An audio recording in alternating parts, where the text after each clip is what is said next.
Hello viewers, my name is Samuel Takawira and welcome to Citizen Voice Network, and today we're joined by none other than Honorable Daniel Fortune Molokele, who is the Member of Parliament for Wanke, a renowned lawyer. He's an advocate, and he has served for 2 terms. He's serving his second term in Parliament. So today we want to understand quite a number of things, how the opposition is operating in Parliament, especially after the resignation of Nelson Chamisa, and a whole lot of issues. Welcome to the program, Honorable Molokele.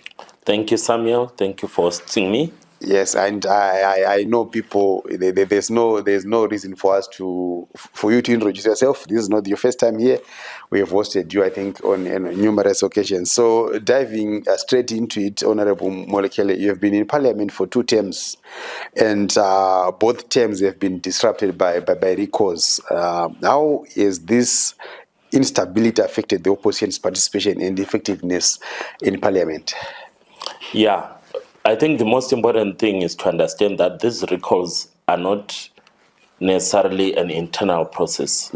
They are an external process using the internal process. So I think it's a strategy of ZANU-PF to weaken the opposition in Parliament, because what they normally do is they support a certain part of the opposition which they know is weaker, and then they undermine the rest of the opposition. So it's a strategy to disrupt the effectiveness of the opposition, and to a large extent it has worked. How did the opposition allow this to happen? Are there any lessons learned from the recalls over the past 2 terms?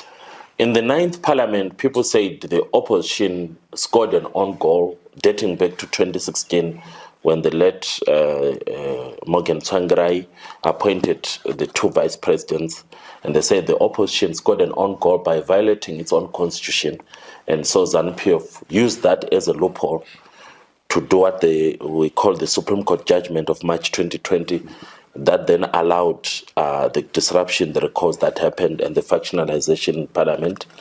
So when there was a threat during the 2022 by-elections against those who had been recalled, a decision was made to dissociate ourselves with the MDC as a brand. At that time, it was being controlled by Honorable Monzora. So that's when the CCC was born. So when you look at the CCC, one of the things that was clearly different from the MDC is that there were no positions in the CCC setup, and that was supposed to be a lesson learned, especially from the concept of the Secretary Generals, where there had been entry points for division of the opposition previously.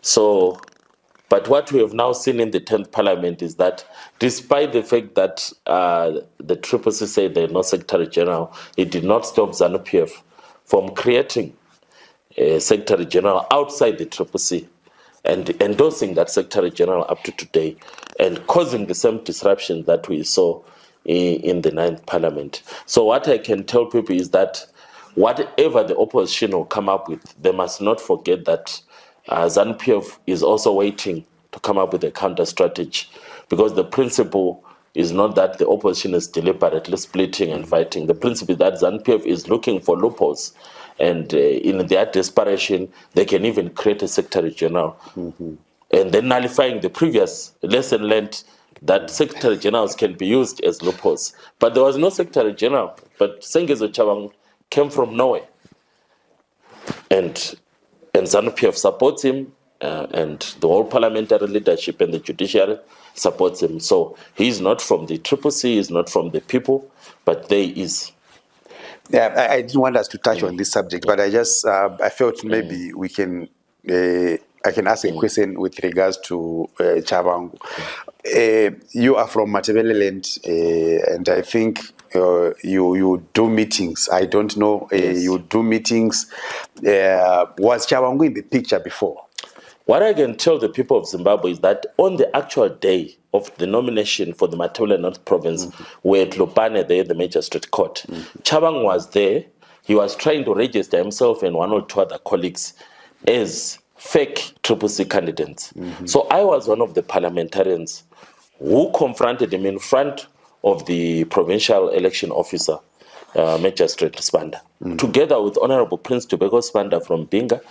We confronted him in front of him and stopped him because the papers he was having were not similar to our papers in terms of signatures and stamps and everything. It was like someone had given him copies and he photocopied. So he wanted to register as a candidate for one of the constituencies. I think it's Lupane East constituency. So that was the only experience I had with Chabangu. In my entire campaign, in 2023, he never was part of my campaign. He was never part of the leadership in Matnorth or everywhere else in the country. On the day of nomination, he was not part of the leadership. He was actually trying to register as a counter candidate. And then what we call double candidates. And we blocked him in Lupane. Not only that, after the nomination, after I'd been nominated, I had no relationship with him. Even when the results were being announced by the Zimbabwe Electoral Commission, I had no relationship with him. On the day I was sworn in as a member of parliament, I had no relationship with him. I was appointed as the chairperson for the Portfolio Committee of Health by my leader, Advocate Nelson Chamisa. And after 2-3 months, that's when the Chabangu thing started, and I learned from it from social media. So I have no justification whatsoever in terms of the origins of Chabangu. So for me, I see him as a creation of ZANU-PF. Yes, Honorable. You might not have had a relationship with him, but you knew his existence as a person. Did you know that there's a being called? Yes, he in the MDC years, he was an active leader in the party, including in Matnorth. But when it comes to the Triple C, it's a different institution altogether. And in that institution, the nearest that I had, he was part of a cluster, I think, in one of the Binga constituents. That's the nearest that I had. But personally, in Matnorth, we didn't have a relationship with him.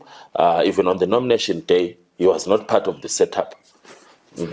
Now, Honorable Molokele, you are one of the few legislators who survived recalls on 2 occasions, from the previous parliament, then on this term. And what would you attribute your survival to, and how have you managed to remain in parliament when many of your colleagues have been forced out, especially the ones that publicly say that they belong to? I know you also publicly declare your allegiance to Nelson Chamisa, but how have you survived the ex? Yeah, so let's start with the 9th Parliament. When the Supreme Court judgment was made, that split us up, I went on all social media platforms, on Twitter, on Facebook, on WhatsApp, on Instagram, and I said, now is the time to make a choice. And I put my position in the public domain that I'm standing with Advocate Nelson Chamisa. I put all my photos with Advocate Nelson Chamisa to make myself clear. So for me, there was no left or right. I was very clear that my leader is Advocate Chamisa. So, and also it could have influenced the new leadership at that time to say that they really didn't want people out of parliament. They wanted people to switch allegiance. So someone like me who came from a constituency that was overwhelmingly in support of me, even if you triggered a by-election, what you would then do to return me in a different head, but still supporting Chamisa and creating a third force in parliament. So maybe that could have been the reason why I survived. But for me, throughout that period, even when the Triple C was being set up, I was there at the forefront and I was never recalled.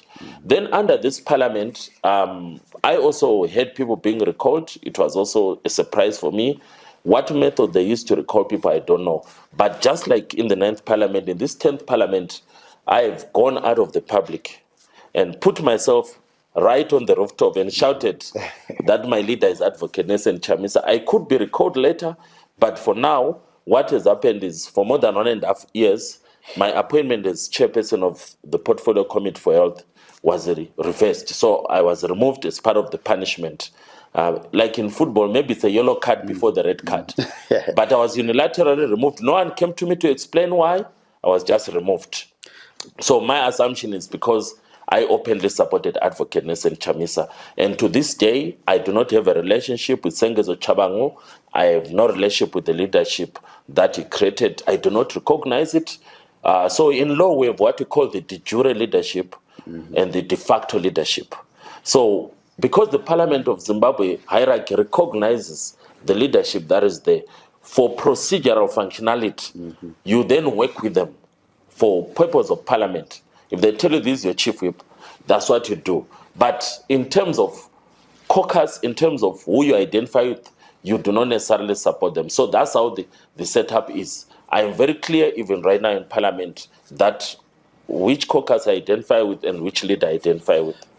So, Honorable, when you were removed as a chair for the Parliamentary Portfolio Committee, did you try to engage or did you try to find out why you were removed? Or So no one spoke to me. I was just announced as removed. But when I looked around, the people were removed. I realized that there was one common thing.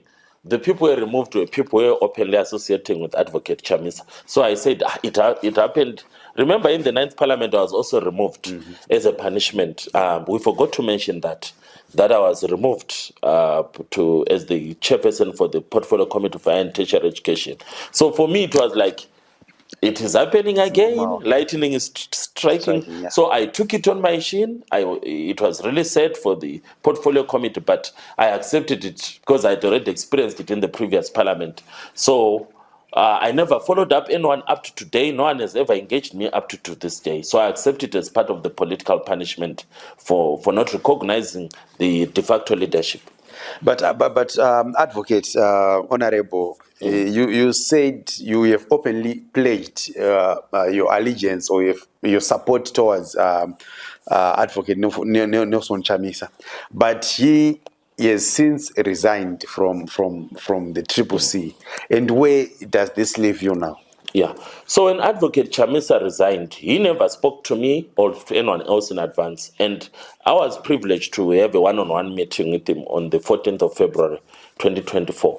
And he said to me, Honorable, I felt that if I consulted or engaged with you as the employees, then I was going to put you under pressure. But the real reason why I resigned is not necessarily something to do with you guys, but I had some personal convictions that I felt I should not force and put everyone else under pressure. So for me, when he resigned, if you go even on my Twitter, you realize that on the next day, I also went in public and said, I'm no longer part of the Triple C. And to this day, I do not identify with whatever is called the Triple C under the parliamentary process, because it's not the Triple C that made me a parliamentarian.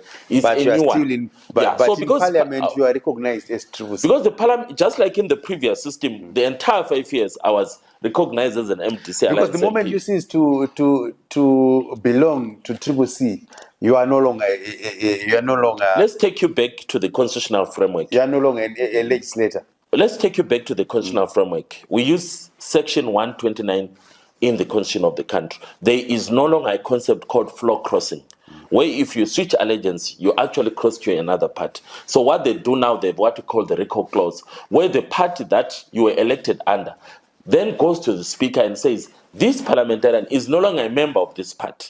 So the responsibility no longer lies with who?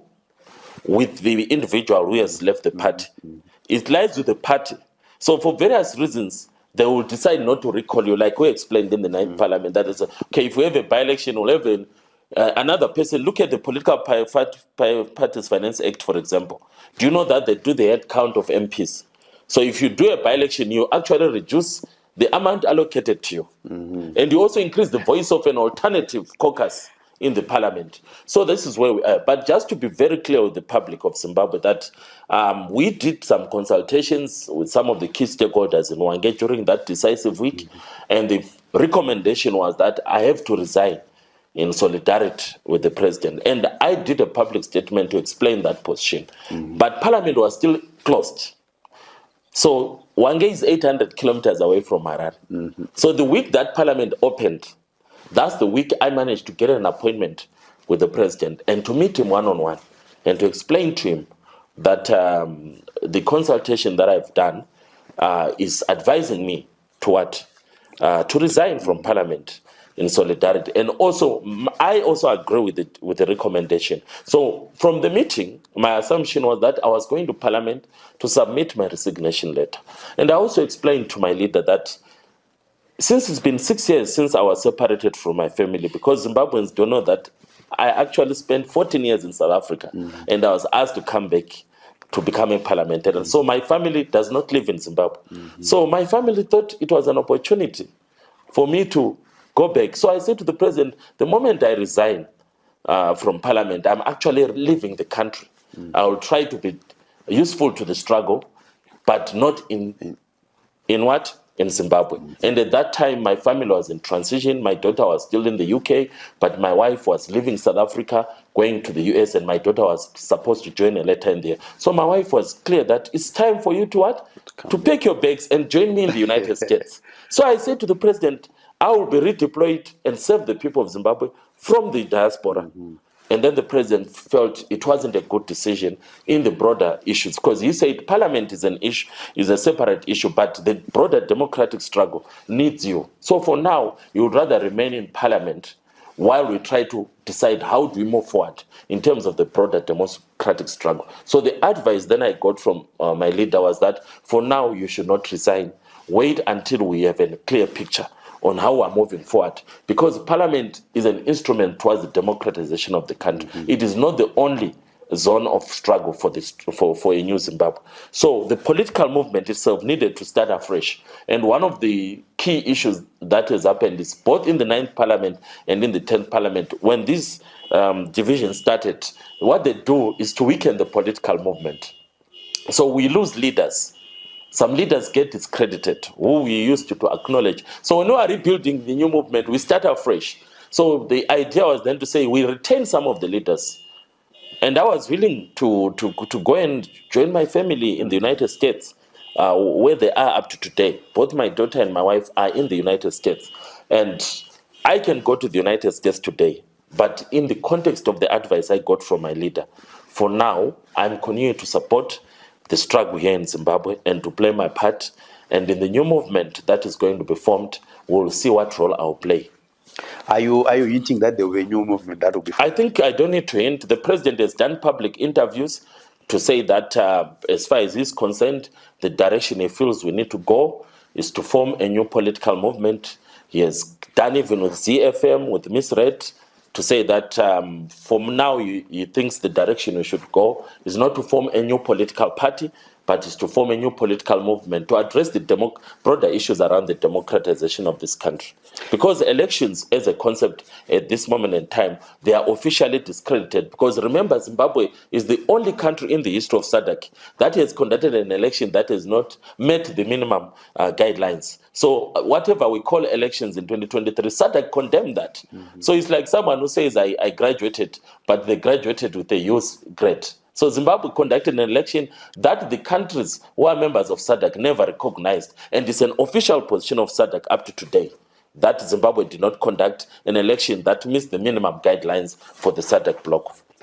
Yeah, thank you so much, Honorable, for that response. You've also touched on my question. I wanted to ask you that there is some MPs that have resigned, and you had openly declared your loyalty to Advocate Chamisa.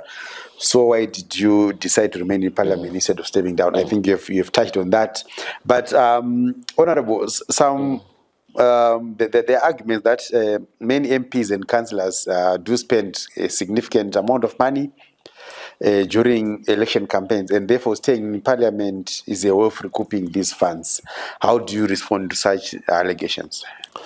I think it's an assumption, because a parliamentarian by their very nature, and an average one like me, I never really planned to be parliamentarian. The people of Hwange asked me, and then I had to consult with my family. It was a very difficult decision, because it meant sacrifice on our side.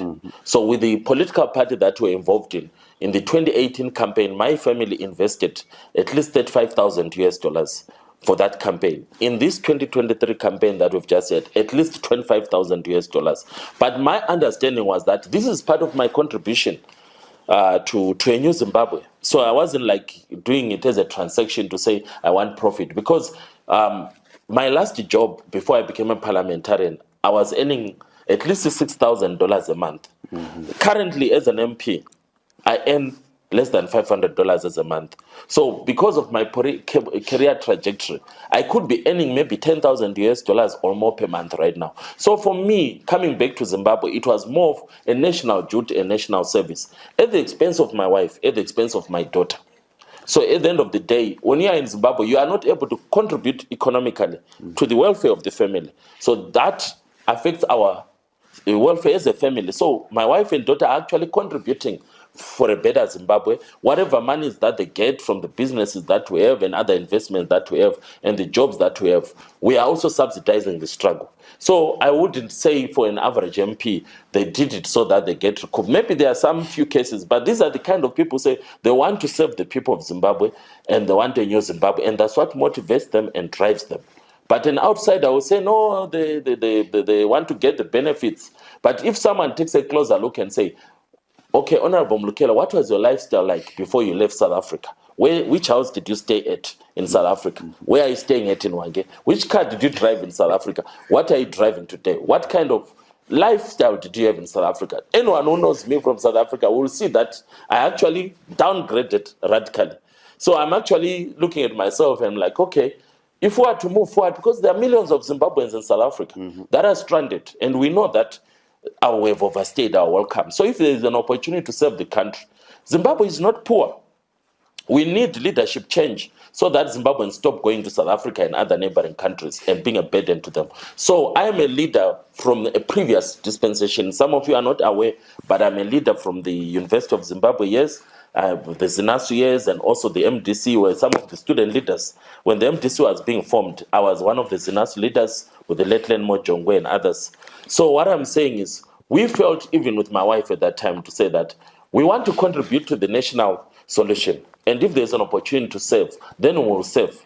So that Zimbabweans grow and become recognized. Because right now, we are the ones who are being despised, who are being looked down upon. But we have potential to be one of the greatest countries in Africa and to be the second most important country in SADC after South Africa. But look at what we are doing. We are contributing refugees to Malawi, to Zambia, to Mozambique, to Namibia, to Eswatini, to Lesotho, to South Africa. All these neighbors of ours are tired of Zimbabweans. Yet God has blessed us. We've got a powerful human resource capital. We've got a lot of skills. We have got natural resources, tourism, Victoria Falls, Wange National Park, Great Zimbabwe, the Big Five, mining industry, lithium, platinum, gold, coal, diamonds. We have everything. So Zimbabwe is not poor. It is a poverty of leadership, politically speaking. So if we put our house in order politically, people will start to come to Zimbabwe, not Zimbabweans leaving the country. So that's the reason why I'm here in Harare today, because I feel I have a part to play to contribute for Zimbabwe to become a great nation that it ought to be. But Honorable, we have seen some of your colleagues that went into Parliament with nothing, but now they have houses, now they have nice cars, and yet you are here saying that you have indeed downgraded. Maybe for you, looking at where you're coming from, looking at your even your work experience, but generally speaking, you are trying to tell us that there are no benefits that comes with you being an MP. There are some benefits, it's true. Remember, even the day on the 14th of February, when I was advised not to resign, the argument was that what Zimbabwe needs, even in the opposition, is a leadership that is not being pushed by the material benefits, not a leadership that is looking for trinkets from the ruling party. So even Advocate Chamisa, that's what he told me, that we need leaders who are going to put the people first and not personal benefits first. So the assumption is that the opposition had been compromised. There are some in the opposition who are now looking after the what? Personal issues and losing focus from the greater democratic struggle. And that's the reason why Advocate Chamisa was saying, we need people like you to stay on in the struggle so that you contribute effectively without putting yourself first. Because this is the reason why ZANU-PF is having competitive advantage. Because they look within the opposition rank and throw a little bit of carrots and sweets and then cause confusion there. So it's true that there are some who prioritize their own personal benefit. But to have a stereotype to say everyone who is in parliament is trying to benefit personal is not really fair. It's a very lazy analysis that is not very realistic. From your own experience, Honorable, how would you describe the state of parliamentary business for the opposition? Is there a sense of unity and coordination, or things are happening in a fragmented and haphazard way? I think in the broader debates in the National Assembly, at a moral level, opposition MPs side with each other. But in terms of strategic alignment, they are not together. They operate mostly in smaller groups and individuals. So there is no system which should have happened where we do what we call agenda setting, where the entire caucus sits down and say, on this particular bill, on this particular motion, what is our position? That is not happening. And that then benefits ZANU-PF because the opposition is not as strong as it should be. But from a moral point of view, in most debates, you can see that if you're an outsider, you come and watch parliament debates, you can see this one is, who's speaking is from the opposition, this one is from ZANU-PF. And so is there a center of power in the parliament? Like, is there a clear center of power, leadership structure guiding how the opposition position itself in parliament? Yeah, to the credit of ZANU-PF, they managed to make sure that there's no one center of power. There are 3 different centers of power for the opposition. So each MP is more or less aligned to one of the 3 centers of power. So, Honorable, there's talk of different factions within Parliament: the Timber-led faction, the Chawangu-led faction, the Washmen Ngube-led faction. And how do these internal divisions affect parliamentary business and the opposition's overall effectiveness? Yeah, I can say that on the face of it, like if you're an outsider and you're watching the National Assembly debates, it's easy to see from the contribution of the parliamentarians that this one is more of opposition, this one is a ruling party. But to the extent that before the parliamentary sessions start, what we call the agenda, the concept of agenda setting, yes. where maybe there's a bill or a motion, then the opposition MPs never come together, all of them, and say, okay, how are we approaching this motion? How are we approaching this bill? So at the end of the day, they crystallize around those 3 distinct centers of power. So the first group is the one that is led by Sengezo Chabang, because when he was imposed on the parliamentarians, on the party and so on, there were some who accepted that this is the reality. He's been recognized by the parliamentary system, by the judicial system. So he's our de facto leader. So there are some who were even asked to replace those who were recalled. So naturally, they aligned themselves to the leader who brought them to parliament after the elections. And then, of course, there are those who have seen others being recalled, and it's natural for them to say, we might as well toe the line, because tomorrow it might be us. Be you, yeah. So that's the first group, and they are the de facto leadership of the caucus system, and they are the ones that are recognized by parliament. Suffice to say that they are the 3rd generation, because there was the original one, then last year another group, then in December another shift. So this is the 3rd time we have had, and it also speaks to the instability that is there. Then the second group, after Advocate Chamisa resigned, there's a group that said he has resigned, but we'll replace him. They initially said they'll have a rotational president, and then they ended up having an acting president under Professor Oshman Ngube. And they said we owe our legitimacy to the Gweru Congress that was done in 2019. So there are some parliamentarians who crystallized themselves around that leadership process. Then there's a 3rd group.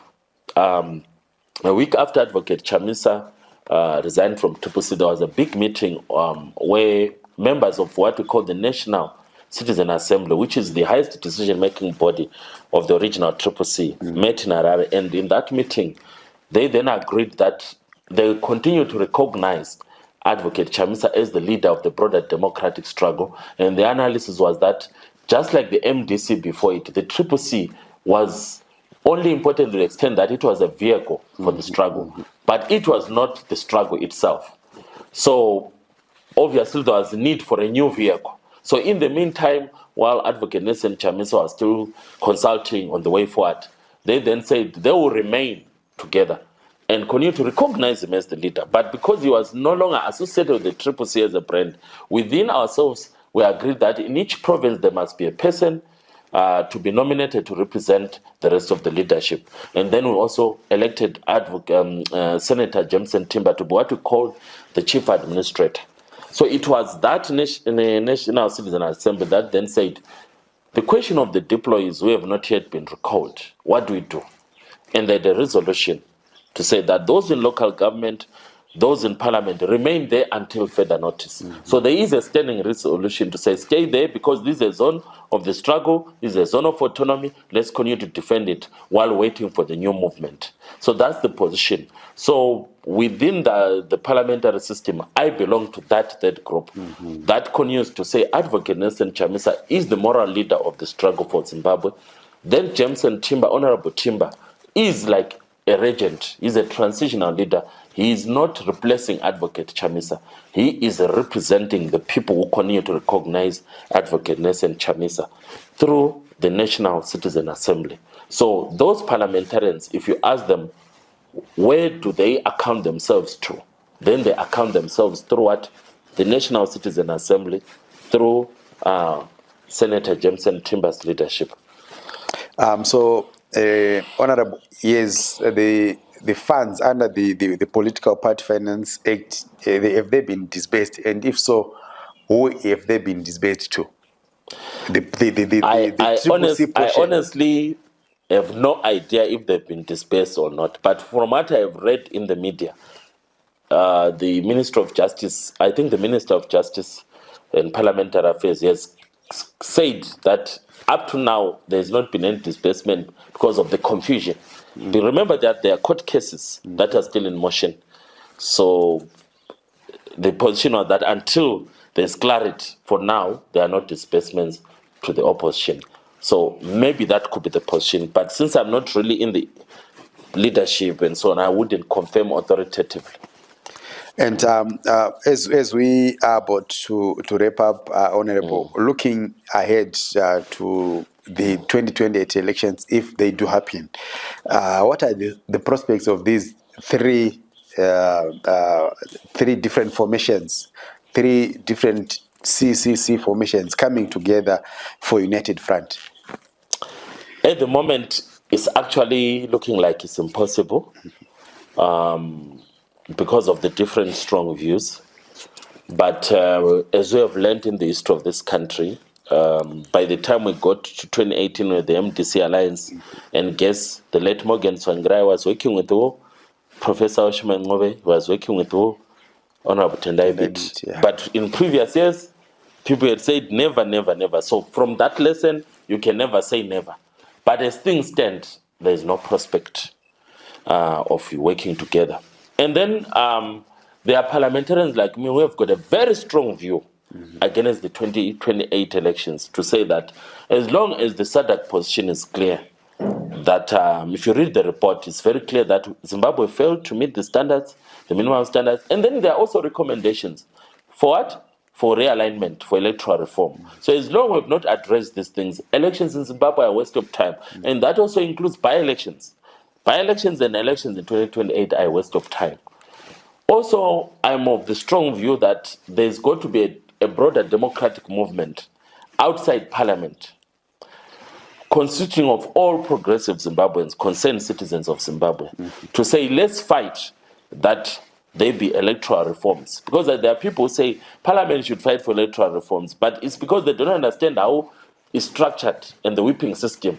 So the way it's structured, it will never be a source of electoral reform. What parliament does is to rubber stamp the pressure that is coming from outside parliament. That's why we need to create a broader movement of all concerned stakeholders to push for that. It is the same argument I will use for the so-called 2030 agenda. So as a parliamentarian, I'm very clear that it was my responsibility to defend this constitution. In 2013, when Zimbabweans voted, especially the clause of two-term limits, they did not expect that 10 years later it would be changed. Not only that, to benefit the incumbent. So this is clearly a moral violation of the idealism behind that clause. So as a parliamentarian, I am of the view that anyone who proposes that we postpone the elections to 2030 is violating the democratic ideals of people of Zimbabwe. So I'm 100% opposed to any efforts to change the constitution, especially for the benefit of the incumbent. So I'm strongly opposed to participating in elections in 2028 under the current electoral system, because ZANU-PF will win. It's guaranteed to win. I'm also opposed to any changes to the constitution so that the incumbent extends his stay in power to 2030. So these are struggles that I want to be part of, not just with parliamentarians, but with councillors, with church leaders, with civil society leaders, with student leaders, with any other concerned citizens of Zimbabwe. We must create a broader movement to fight against these two things. They are not good for Zimbabwe, they are bad for Zimbabwe. Now, Honorable, we are saying that no to 2028 elections under the current circumstances. Electoral system. Yes. Which SADC is condemned. Yes, but you are proposing a movement that will push for electoral reforms. But at this moment, there are no indications that we could have such a movement. And 2028, each day that passes is a minus towards 2028. Do you think that there is sufficient time for the formation of this broader movement that will call for electoral reforms? Of course, there's a lot of time. Remember the lesson we learned from the Save Zimbabwe campaign in 2008. Remember the lesson we learned from the constitutional movement in 1997-98. So the pressure comes even in a single year, even in months. So obviously there are catalysts. One of the catalysts is that there's a new political movement that is not going to participate in by-elections and elections that Advocate Nelson Chamisa has been talking about. Then there is also the issue of the 2030 agenda. Once there are clear maneuvers from ZANU-PF towards that, those people who are opposed to that, not just in ZANU-PF but outside ZANU-PF like me, will crystallize into the anti-2030 agenda. And it's an organic movement. It doesn't need to be formed. It will exist in response to the clear push. We haven't gotten to that stage, but as we are going to the national conference in Mutare this month, there is an opportunity for that matter to be clarified. Maybe by the end of October, that's when we'll see people seeing that it's actually happening. So there are so many abnormalities in this country that we have normalized. What makes this one different? There are so many things, Honorable, that are abnormal, that we have normalized as a nation. Yeah. And what makes you think that the 2030 agenda will not be one of the normal abnormalities?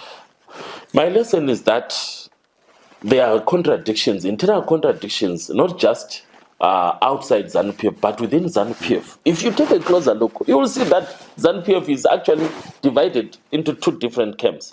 So let's wait. Let's wait and see how it plays out. I think it's too early to have an assumption. Like we are saying, let's wait for Mutare and see what will happen there, and then we learn. But I was a student leader in 1996 when there were the presidential elections, where the late Bishop Abel Mzoroa and the late Dabaneng Stola withdrew from the elections. And the late Robert Mugabe literally contested alone. And in 1996, everyone assumed that there was no opposition in the country, there was no hope for the country. But by 1997, I was one of the student leaders who joined the launch of the National Constitutional Assembly. And through the NCA, we created a new momentum for this country towards constitutional reform, which even led to the referendum in 2000. But also, against the background of that constitutional movement, we created the momentum by 1999 for the formation of the movement for democratic change in this country. If you look at the co-leadership of the MDC in 1999 and compare it to the co-leadership of the NCA, you will see that these two processes ended up fitting onto each other. So at the end of the day, even people are saying, do you need to form a party to contest for 2028? My view is that we do not need to form a party. We need to form a broader movement to fight for electoral reforms. And then after the electoral reforms are gained, then those who want to contest will naturally be an overflow from that movement, the constitutional movement, because it will create new leaders. It will create new leaders. Most of the leaders were from the MDC in 99 were part of the constitutional movement, who were not spoken about after the 1996 presidential elections. So leadership will be born out of the processes of the struggle. Yeah, Honorable, as we close, we want to now touch on your constituents. One want to understand if you have received the CDF funds, or you are one of the, are you one of the 176, if I'm not mistaken, that had submitted their proposal for the disbursement of CDF funds, or you are one of the few that had not yet submitted their proposals? And if you have received the funds, what have these funds been used for in the constituents? Yeah, just to say to the public of Zimbabwe that I'm one of the parliamentarians who is strongly opposed to the entire concept of the CDF. I think it should be scrapped because it violates the principle of separation of powers. Parliamentarians must be watchdogs, must play their oversight role. But when you give parliamentarians money, you compromise their integrity, their ability to play that oversight role. Now, the question is who will guard the guards, or who will watch the dogs? Because the watchdogs are now dogs who are also eating. Then, even if the CDF continues to exist, people must know that it's a very small amount, especially compared to other countries like Zambia. If you look at the amount parliamentarians in Zambia are getting and those in Zimbabwe, you will be shocked. So the little amount that Zimbabwean MPs are getting. How much in particular, Honorable? They are getting 1.3 million ZIG, which is supposed to be an equivalent of 50,000 US in the normal bank rates.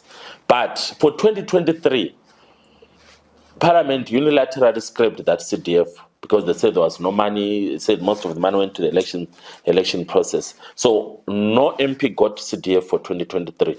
Then for 2024, across the entire year, no MP got CDF. So at this moment in time, some MPs have received CDF, but that CDF is not for 2025. It's for 2024. I am one of the MPs who submitted proposals for funding. I have not yet received the money. I'm talking about the money for 2024. Yes. So no MP has received CDF for 2025.